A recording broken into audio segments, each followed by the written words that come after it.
రంజాన్లో చేయకూడని పనులు. తక్కువగా పడుకోవాలి, ఎక్కువగా ఆరాధన చేయాలి.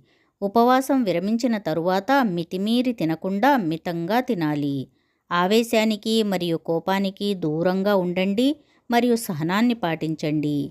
అబద్ధాలకు మరియు చాడీలకు పూర్తిగా దూరంగా ఉండాలి.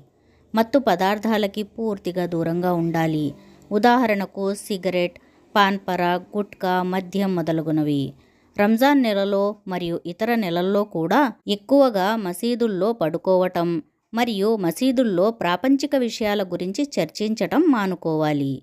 రంజాన్ మాసంలో వ్యాపారాల్లో ఎక్కువ డబ్బుని సంపాదించాలని కాకుండా అల్లాహ్ ఆరాధనల్లో ఎక్కువ సమయాన్ని గడపాలి.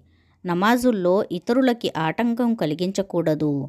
రంజాన్లో మరియు ఇతర మాసాల్లో కూడా తరావీహ్ నమాజ్ తర్వాత కాలక్షేపం చేయకుండా నమాజ్ చదివిన వెంటనే ఇంటికి వెళ్ళి పడుకోవాలి.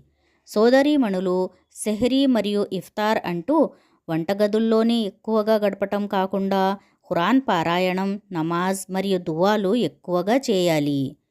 ఫోన్లో ఎక్కువగా సమయాన్ని గడపకండి. అవసరం మేరకే ఫోన్ వాడండి. సోషల్ మీడియాకి వీలైనంత వరకు దూరంగా ఉండండి.